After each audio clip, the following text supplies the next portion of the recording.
So I want you to think about, we all have this person in our lives. I want you to think about the person that is hardest in your life to say no to. Like for whatever reason, they've just got a soft spot. It's really hard to say no to that person. And maybe it's multiple people, but we all got at least one, right? Like maybe for you, it's your kids.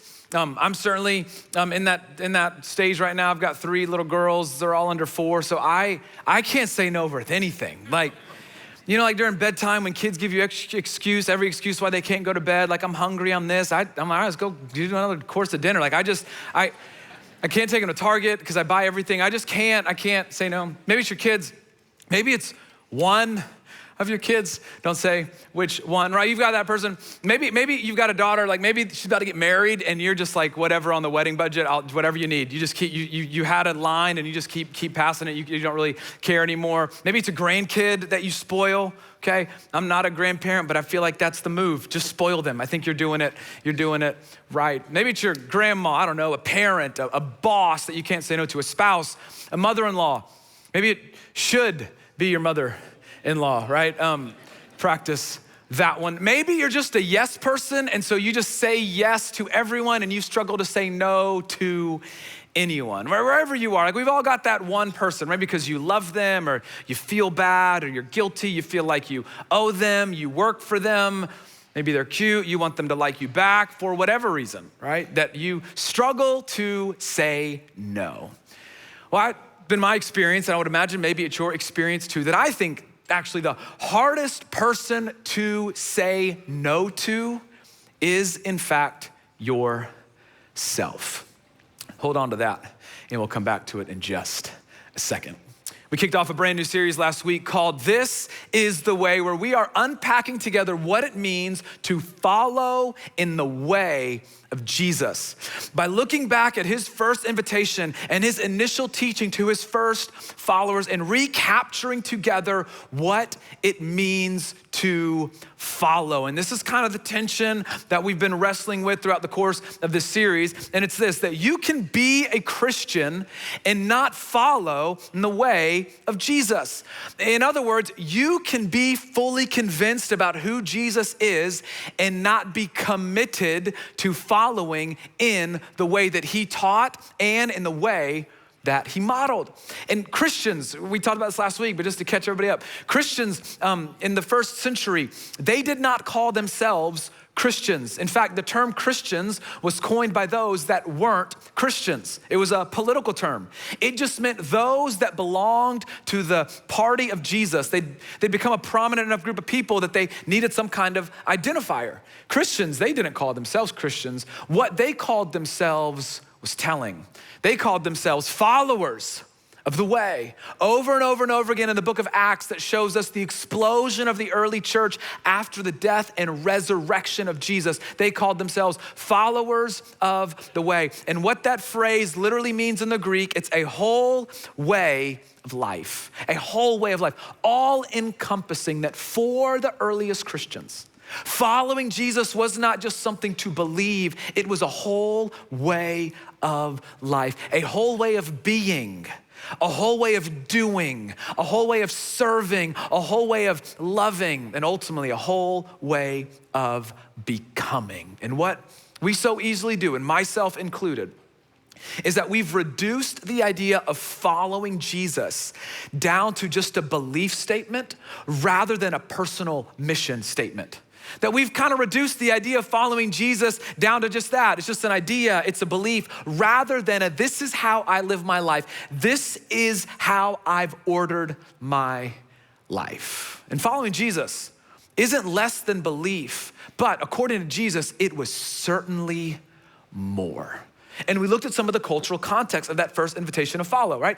Jesus has a lot of titles, right? Messiah, the Christ, he's the risen one, the Savior. But when he walked around in the first century, he would have had another title, and it was that of rabbi, which is just Hebrew for teacher. And just like rabbis before Jesus and during the time of Jesus and after Jesus, they had disciples. They had students that just like Jesus did, that they would invite to follow them. And the best understanding of this rabbi-student relationship that has implications for us today, and we said this last week, is to understand that the disciple is a word that we throw around a lot in church, but the best definition to capture what a disciple was to a rabbi is this word, an apprentice. That a disciple or a student of Jesus or any rabbi, they were really an apprentice, right? You know this. You can be a student to learn just for learning's sake, but an apprentice has one goal: to learn in order to be just like their teacher. To learn in order to be just like their rabbi. And so any follower of a rabbi in the first century had one goal: to be just like their rabbi. And the followers of Jesus, those that he called, would have been invited into that cultural context. So we kind of brought in today, we said this, that to follow Jesus, not just to believe something, it's to order your life around the way of Jesus. That believing in Jesus' name is how you become a Christian, right? But following in Jesus' way is how you be a Christian. And we looked at the end of Jesus' most famous sermon, where he gives all those that were listening in the Sermon on the Mount an invitation. And he says, hey, I want you to enter through the narrow gate. For wide is the gate and broad is the road that leads to destruction, and many will enter through it. But small is the gate, he said, and narrow is the road, or in the Greek, way. Narrow is the way that leads to life, and only few find it. Small is the gate. Hey, come in and follow me. That's an invitation. And narrow is the way, the process of your life, the process of ordering your life around his. And that's where you'll find life. And only few will find it. Not because it's not available to them, but because it will be the road less traveled. But Jesus makes a promise. It's where you'll find life. And so Jesus invited them, and he invites us, not just to believe in him as Savior, but to follow him as our teacher along the narrow way. So the question then becomes, what is that narrow way marked by? Because Jesus not only taught it, but he modeled it. So what does it require of you and me if we want to follow?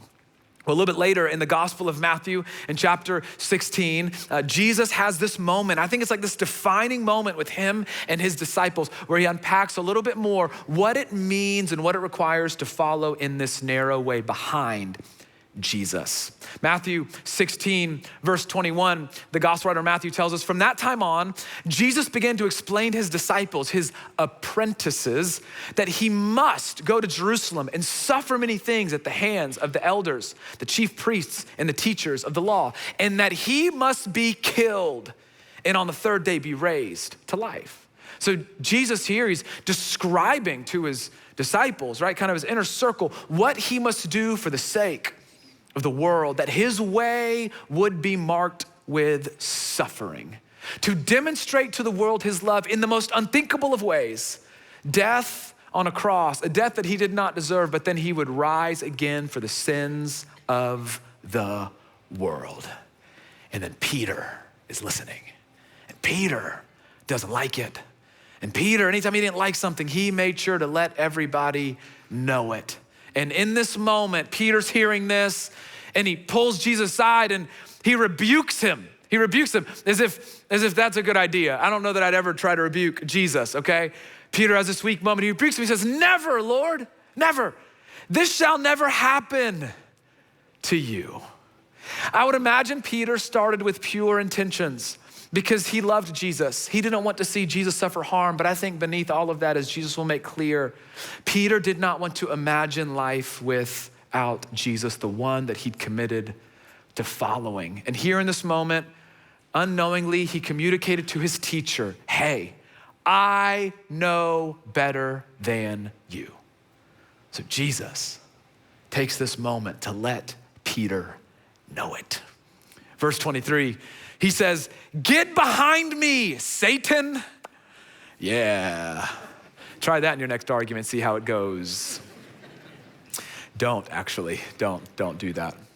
Get behind me, Satan. You are a stumbling block to me. Now, this isn't Jesus being mean or unnecessarily harsh. Here's Jesus's point, that his path of suffering which would lead him to the cross to die for the sins of the world, was so central to God's plan for the redemption of the world that to sidestep it or to try and avoid it because it was hard would be the work of none other than the adversary himself. Peter's words, his attitude, his outlook was a stumbling block or a trap. And then Jesus gives us a little bit of an insight into where this came from Peter. He said, you do not have in mind the concerns of God, but merely human concerns. Peter was being driven by human concern.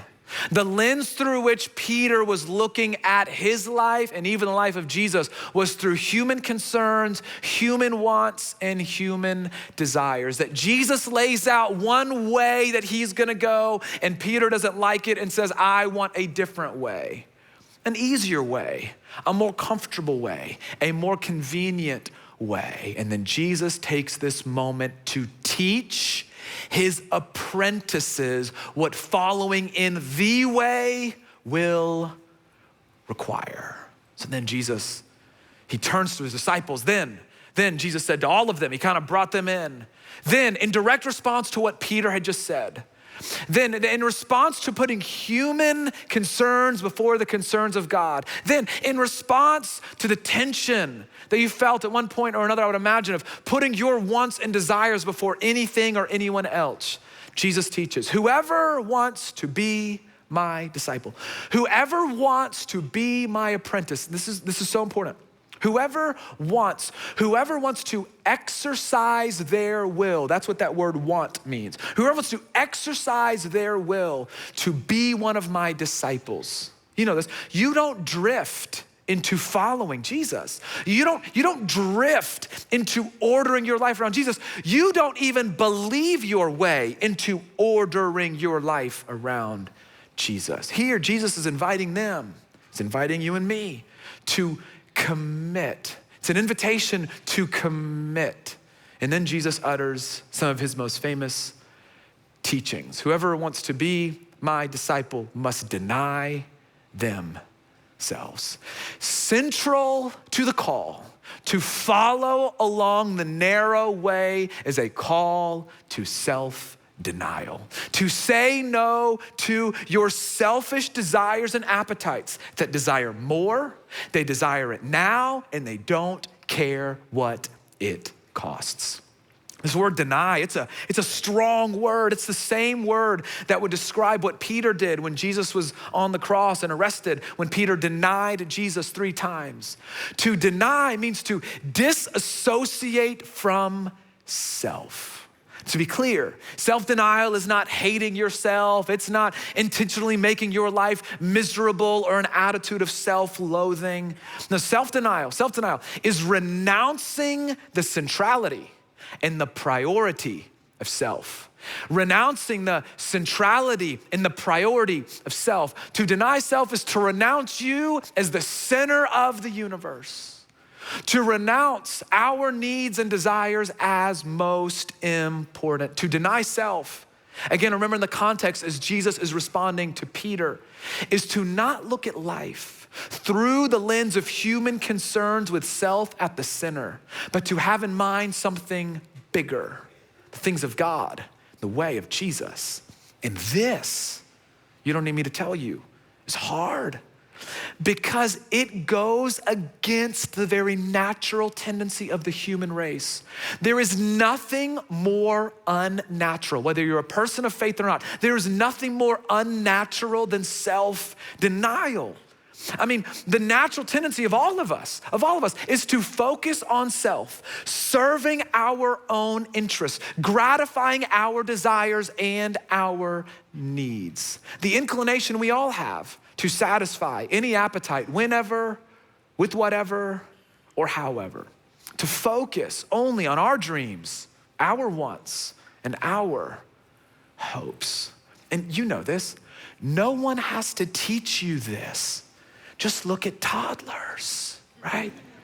Come on, you don't even have to have one right now to know. Like, you've been around one, you've been around a niece or a nephew, whatever. Like, for toddlers, they're at the center of the universe. Like, They don't think anybody else exists other than them. It's all about, we don't help, right, with all the, do it again, let me take a picture, right? Like they kind of are at the center of the universe if you think about it. But they act like it, right? They know it. And if somebody has what they want, it doesn't matter. They want it. What they want it now, and they'll throw a fit unless they get it. And you can't negotiate with a toddler. Like that negotiation is not gonna work. It's not gonna go in your favor because they're incapable of thinking that there's a cost. Hey, if you do this, then you don't get this later. It's like, I don't even know what time means. I just want it. You know what I mean? And to give them a break, toddlers are developmentally incapable of thinking beyond themselves. That capacity comes later. But just because that capacity comes later as we get older does not mean our selfish desires and that default just disappears. Come on, as adults, it's just as natural to think about and to want to fulfill self. That doesn't change. The default doesn't change. I mean, come on, with the world before us, it just gets more intense, more complicated, messier, and there's a lot more at stake. To deny the centrality and the priority of self is to swim upstream and against the very current of the natural human condition. And our Western culture doesn't help us at all. I mean, it's a culture seemingly built on gratifying our desires so that we might be fulfilled, right? In the age of, you can order it now, it'll be here before the sun goes down, right? Like you turn it on and binge watch it now till your eyes bleed. There's an app for that. We're bombarded with messages day in and day out. You can have it now. You should have it now. Why don't you have it now? You deserve it now. No one else in the equation matters. You just do you. And Jesus so counterculturally teaches to follow me. To be one of my apprentices is to leave behind the selfishness and self-centered thinking for the sake of something bigger, for the sake of something better. And come on. We can all at least agree on this, no matter whether you're a person of faith or not. You know this. There is a self that just needs to be denied. Like, you know this. There is a part of you, that just needs to be denied. And if you're a person of faith, right, we would call that the part of you that's broken by sin. And if you're not a person of faith and you're like, I don't know about that, you know that there's just, title it whatever you want. There's a part of you that you just know needs to be denied. The self that is driven and controlled by desires and wants and attraction and impulses, like that self has got you in trouble, right? Come on, the self that says in every and any circumstance, I, me, and my. Well, you know that self needs to be denied. The self, come on, you know this? The self that you don't want to be and the self that you don't want others to see, that self needs to be denied. The self that wants to sit on the throne and call all the shots. You've been there. And you know it does not work out well for you. The self that has thoughts that even surprise you. That if people really got into some of the things that you thought, thank goodness you don't say them, you think, man, come on. We all have a self that needs to be denied. Because doing everything you want to do isn't always good for you or others. And that self, Jesus says that is broken by sin. Jesus says, I want you to deny it. Say no. The part that is hardest to say no to, and the one that's hardest to say no to is you. And here's what makes this even especially harder, is that in this moment, Jesus is not just talking about the denial of self, like denying the bad parts of us, the parts of us that break things, the parts of us that do things that we regret. Like, that's hard, but you can at least understand that, right? But to renounce the centrality and the priority of self is also surrendering everything. It's surrendering your desires, even if they're good. It's being willing to surrender your hopes, your dreams, and your wills. It's saying, okay, Lord, I know I've kind of got my own plan and I've got my dreams and I've got my own hopes, but if for whatever reason that those hopes and those dreams aren't in the cards of my life, I'm going to choose to trust and to follow you anyway, no matter how you slice it. Self-denial is a life of surrender. That's hard. I don't even like to not be the one driving. Come on. Is it worth it?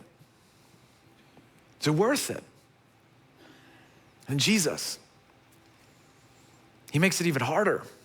He makes it even harder. He says, whoever wants to be one of my apprentices must deny themselves and take up their cross. This would have been an image that would have stopped his disciples in their tracks. They would have felt the weight of this in a way that is lost on us today. Crucifixion, which was practiced by the Greeks and the Persians, and by the time of Jesus, perfected by the Romans. So disgraceful, in fact, was crucifixion that it was against Roman law for Roman citizens to be crucified. It's as if the Rome was just like, hey, listen, we'll do this to everybody else, but it's just too bad to do to our own.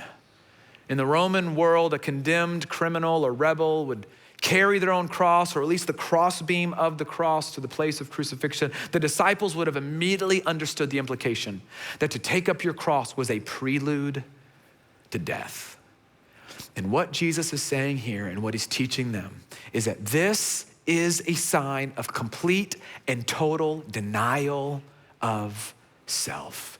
Jesus was talking about the death of your selfishness in mind and the death of any self-centered thinking or behavior that puts all of us at the center and at the priority. The complete death of the part of you broken by sin that leads you to do things and say things that you ultimately regret and leads to hurt and pain. Jesus was talking about the death of one way of life so we could follow him in a totally new, brand new way of life.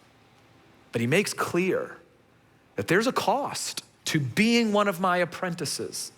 And the cost really is the cross. Every apprentice of Jesus, every follower of Jesus has some and will have some cross to bear over and over again throughout the course of your life. And it will look different depending on where you are and what season that you're in. Self-denial is surrender, but it is also sacrifice. Right? I don't want to sugarcoat, right? To follow, to be an apprentice, to order your life around the way of Jesus, it will cost you. Just like the cross. I mean, it might cost you your comfort. It might cost you your convenience. It might cost you the status quo of your life. It might cost you an old way of doing things. It might cost you a profitable way of doing things. It might cost you some personal ambition. It might cost you a personal goal. It might feel like the death of a dream. It might cost you more money. We could go on and on. Here's what Jesus is making totally clear. To deny self is the death of self. And there was no other rabbi teaching any of their apprentices to deny themselves and to take up their cross. Because there was no other rabbi that was going to deny themselves and take up their cross for the sake of the world except Jesus of Nazareth. The rabbi of rabbis and the teacher of all teachers who would prove to be the Christ, the Messiah, the King, the Savior of the world, who looked at his disciples and he invited them. And he would invite you and me to then follow him. You wanna be my disciple? You wanna be one of my apprentices?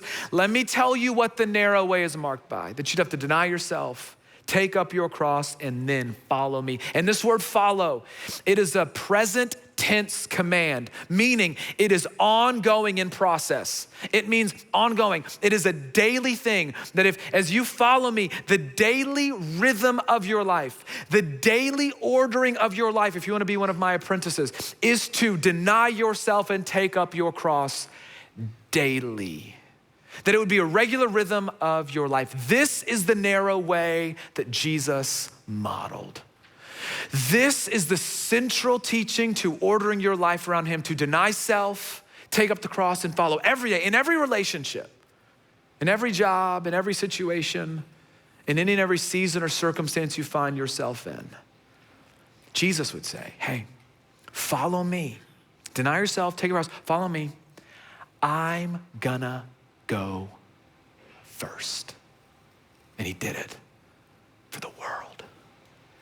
And this is hard. Come on. Is it worth it?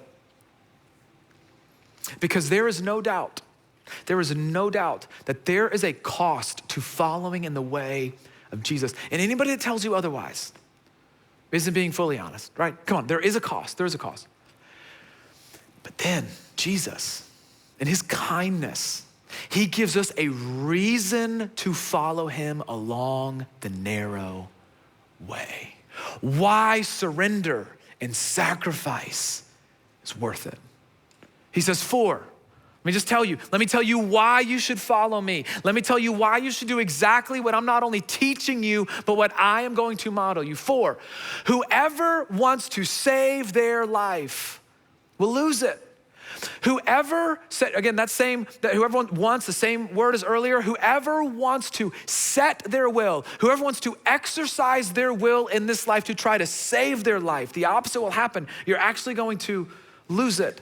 And by life, yes, eternal life, but he means life in the here and now, like quite literally your soul encompassing of all that you are in the here and now. That if we regard life and our time here is nothing more than just ordinary and physical, do what I want, when I want, with no regard to anything or anyone else, he's saying you're gonna miss life in the most important sense. That to spend your life and to spend my life striving and trying to get and make my happiness the ultimate barometer for all of my decision making, to give your life away to all that will one day wither away. Jesus saying, I'm telling you, you're gonna miss it. And as Jesus so often does in his teaching, he's not making a threat. He's just telling you and me how life works. What Jesus isn't saying is if you live for self, then life will be taken from you. What he is saying is if we focus on self, we'll let life in the best and fullest sense slip right through our fingers. He's saying you'll live, but you'll never be fully alive. For whoever wants to save their life will lose it. But there's another way. Whoever loses their life for me will find it. The person that looks for every day, that looks for the opportunity to use their time and their energy and their resources for my sake and for the sake of others, I'm just telling you, you're gonna find your life, he says. The person that leverages all that they have and all that they are for the sake of Jesus and for the sake of others, you're going to find life in the fullest sense. The person that surrenders, that's willing to say no to their broken desires that want to lead them down a path contrary to the way of Jesus, and say no to that ugly sin that rears its ugly head in all of our lives and wants to do nothing but kill every good thing in our lives. And instead follow in the way of Jesus. I'm just telling you, he said, you're gonna find life in the fullest sense. The person that looks at all they do and commit all they do and all they are in whatever industry, in whatever job, in the way that you date, in your marriage, in the way that you parent, in the way that you conduct yourself with strangers, in the way that you view your life, whatever circumstance you're in, no matter the cost, he's just saying, you're gonna find life. You're gonna find real life. Then he goes on and gives us some logic. He says, let me just ask you some control questions. Come on, what good will it be? What good will it be for someone to gain the whole world yet forfeit their soul? That'd be no good at all. Or can anyone give in exchange for their soul? Nothing. There's nothing valuable enough. His point is this: there's nothing we could ever gain or nothing we could ever give that we would ever want to lose in exchange for our soul. You don't want to forfeit your soul. His point is this, and don't miss the irony here: there's nothing worth the life that he died to give you. And don't miss the irony. We could never gain the whole world. Or you know this, human desire for more is infinite and unquenchable. John D. Rockefeller, he's one of the richest people that ever lived, right? Famous oil tycoon. You might have heard about this interview that he had back in the day. He's getting along in years and he is still grinding it out, still making so much money, right? Taken for inflation, I mean, he's one of the richest people that ever lived. And he's in this interview and the interviewer asks him, Mr. Rockefeller, you're getting on in years, but you're still working, you're still trying to make all this money. Like, how much more money would be enough? And he looked at this reporter, this interviewer, and he just said, just a little bit more. The human desire is infinite and unquenchable. And come on, for us, no matter what it is, it's the same. More money, more stuff, just a little bit more. Success, power, it's never gonna be fulfilling, just a little bit more. Notoriety, followers, just a little bit more. Pleasure, doing whatever it does to just feel good for a moment. Come on, you know this, just a little bit more. And in an effort to gain everything, you're only left wanting, and when you're left wanting, it's like you've gained nothing. You know what Jesus is doing here? He's straight up doing a cost-benefit analysis. That's what he's doing. And I'm not trying to strip away all spirituality, but that's what he's doing right here, right? Come on, you do this all the time with a big purchase, when you're changing jobs, going from 2 incomes to 1.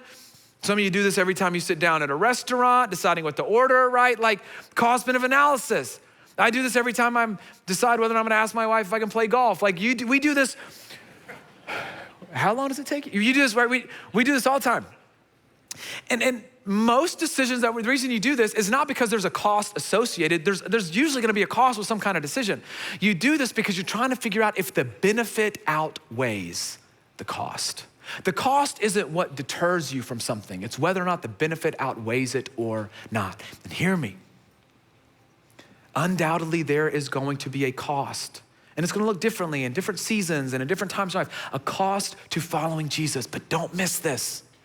There is a greater cost not to. There is a greater cost to you and to your life to not follow Jesus along the narrow way. Yes to self is ultimately no to life. You've experienced this. You know this. You've run into dead ends saying yes to self over and over again.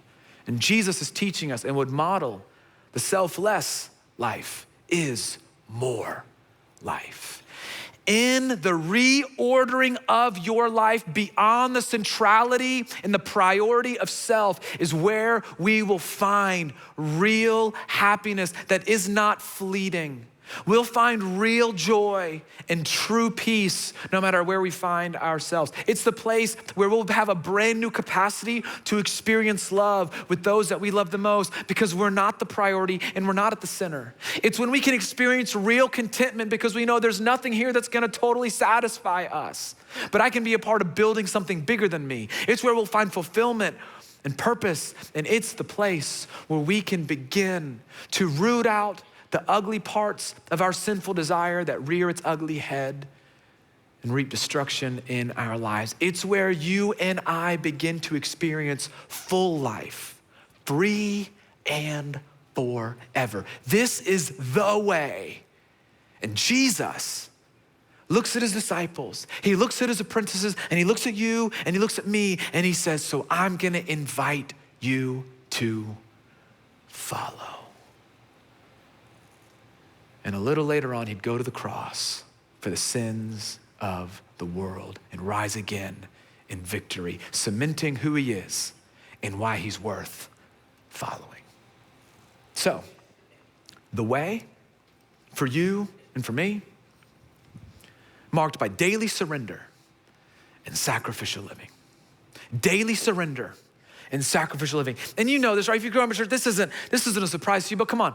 We get into the day and we get into the going, we get into the working, we get into the parenting, we get into the mess, we get into the difficulty, and before you know it, we've lost all sight. Come on, every day, ongoing process, he says, follow the narrow way, daily surrender and sacrificial living. Every day we'd start our day just saying, okay, Lord, this isn't about me.